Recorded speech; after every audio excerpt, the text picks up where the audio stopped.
ready to get started? Welcome to Math Factory, where we take things apart, we work on them, we look at them, we try to put them back together and make some type of understanding. So today we're going to look at a concept in algebra. And the question we have in front of us is about finding the rational zeros of a function.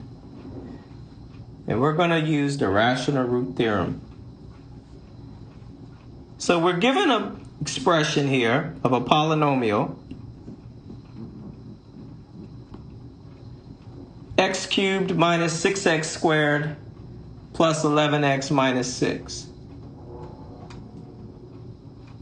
And we first have to identify what it is that we're looking at. So just for note hand test's sake, let's write down what some of our variables we're working with. So our a sub 0 term is 6, our constant term, and our leading coefficient is 1. Now here's a short theorem you can remember. Whenever the leading term is 1,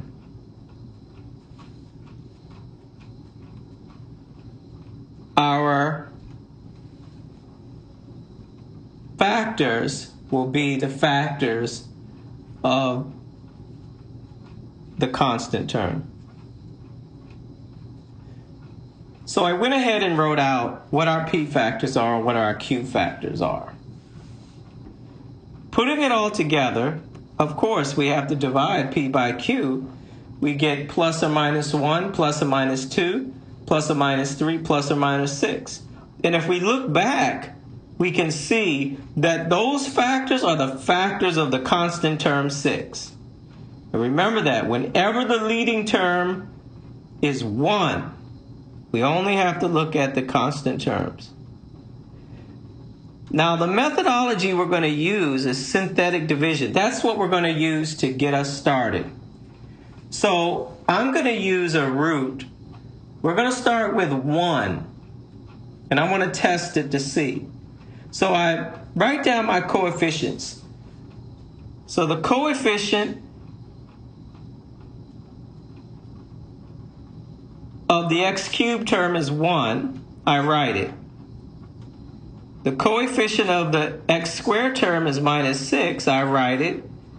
And the coefficient of the x term is 11. I write it. And I write minus 6.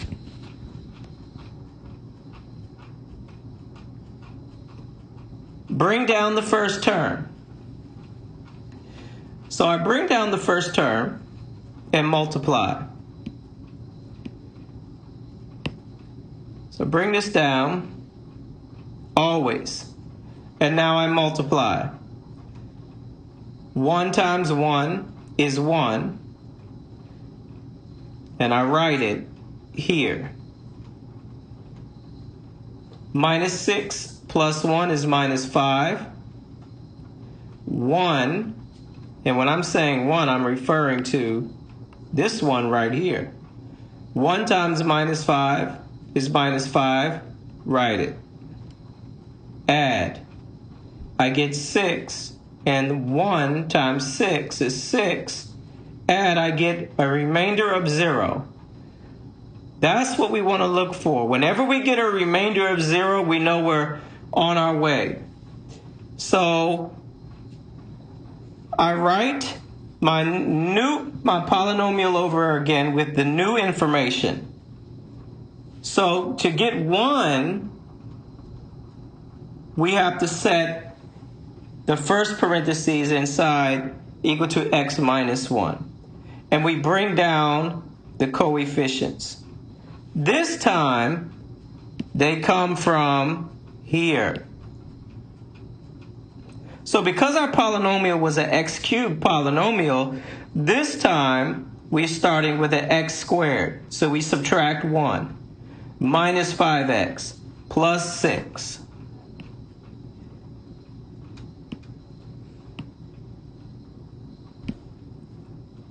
Moving on, So the x minus 1, we write it again, and now we factor x squared minus 5x plus 6 to x minus 2 times x minus 3. And what can we conclude from this? We could conclude that x equals 1, x equals 2, and x equals 3 are the only real zeros of f of x.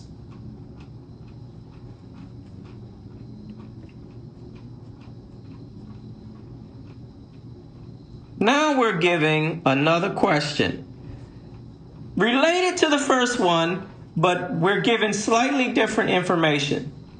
So our question starts off with, use the given zero to find all the zeros of the function. So here the problem, the author has given us one of the zeros. And the zero that he's given us is minus 1 minus 3i. And the function is f of x equals x cubed plus 4x squared plus 14x plus 20. Now, we have to remember something. When we're giving complex roots, they exist in pairs. What I mean by that is that we will have a minus 1 minus 3i and a minus 1 plus a 3i. And so we write them in the form x minus with the one root, and then we write another one, x minus with the other root. Now, there's some fancy algebra we're going to do. We're going to distribute that minus sign. So negative times negative 1 is a plus 1, and negative times minus 3i is a plus 3i. And that's in the first brackets. And I do it for the second one.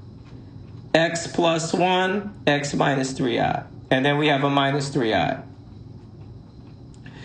Now, I regroup them over again in parentheses.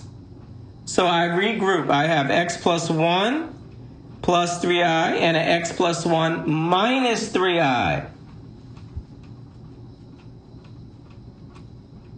Okay, now it's in a form that we can work with. We can work with this form. I FOIL. So the first thing I want to do is I want to FOIL the x plus 1 times the x plus 1.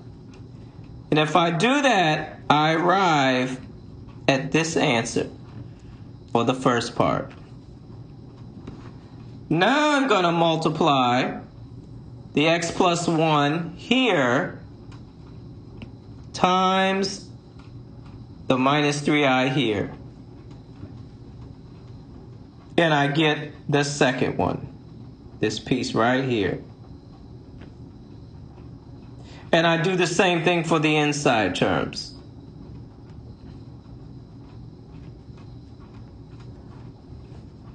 And the last term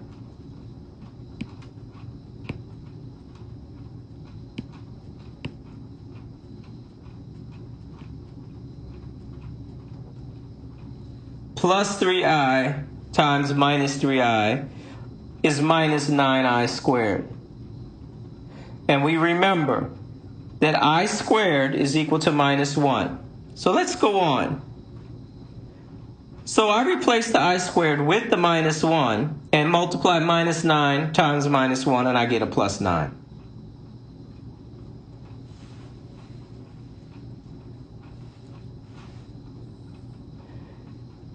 Add up like terms. I have x squared plus 2x plus 10. Now, what am I going to do with this information? Well, all of this is part of a strategy. We're going to go back to synthetic division, and we're going to write down that new piece of information and the first initial polynomial. We're going to use long division in this case. And we're going to ask ourselves, what times x squared is going to give us x cubed? And it is x. So we write it above the 14.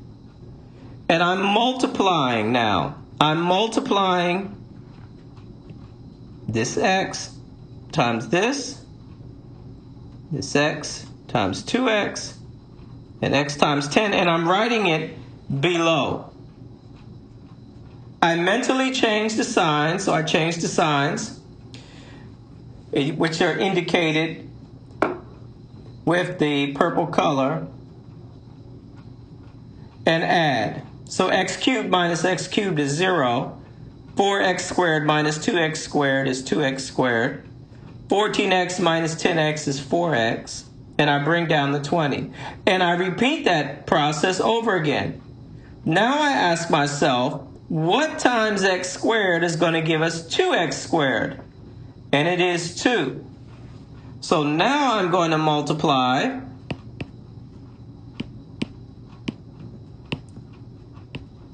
this 2 times this x squared. It's 2 times 2x, 2 times 10, and I change the signs, add, and I get a remainder of 0. That's what we want to happen. When that happens, we can make a conclusion very early. So we arrive at f of x equals, and we have our x squared plus 2x plus 10, and we have our x plus 2 in parentheses. So the zeros of f of x are x equals minus 1 minus 3i, x equals minus 1 plus 3i, and x equals negative 2.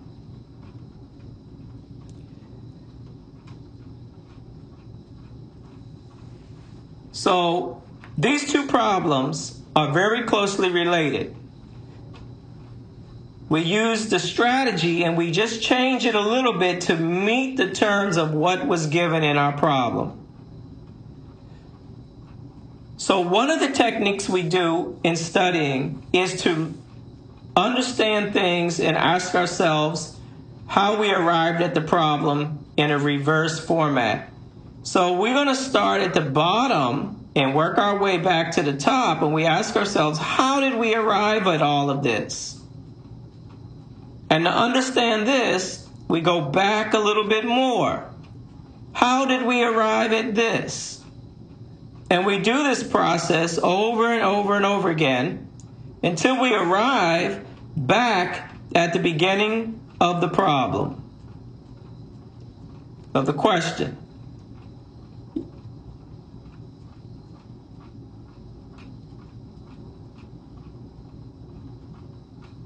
We're studying, we're reviewing, we're going back, we're asking ourselves, how did we get this information?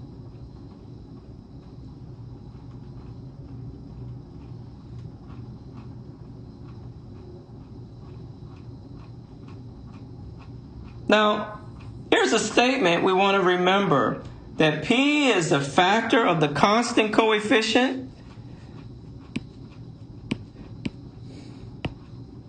A sub 0, and Q is a factor of the leading coefficient A sub n. So now what we want to do is you want to review this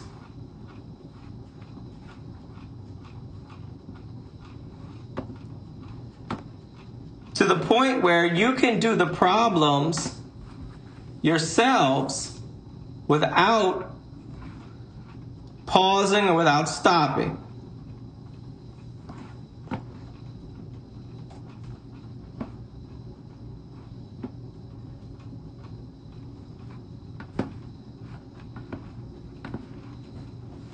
If you have any questions at all within this, just review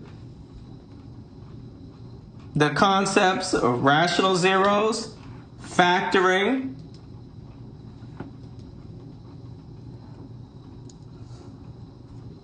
also, we can look at problems where we had to deal with synthetic division.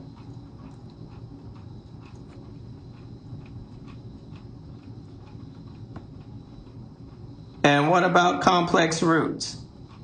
how to deal with complex roots.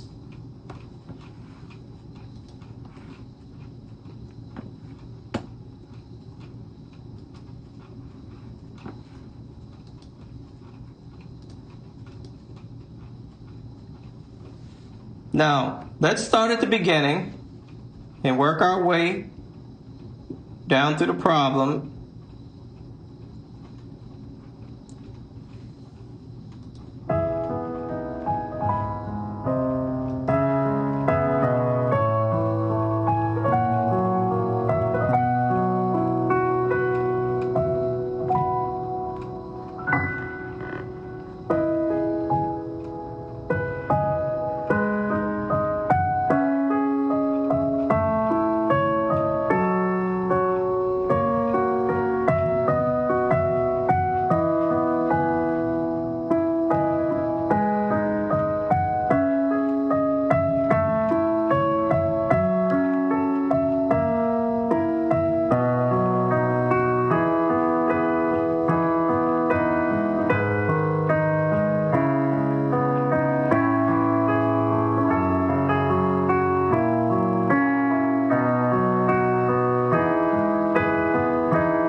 All right, everybody. I hope this made sense to you all and you really got something out of it.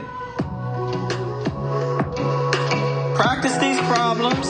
Work them over and over again till you get them down by heart. I hope you enjoyed this presentation from Music Factory. Don't forget at the end to like, subscribe, and comment.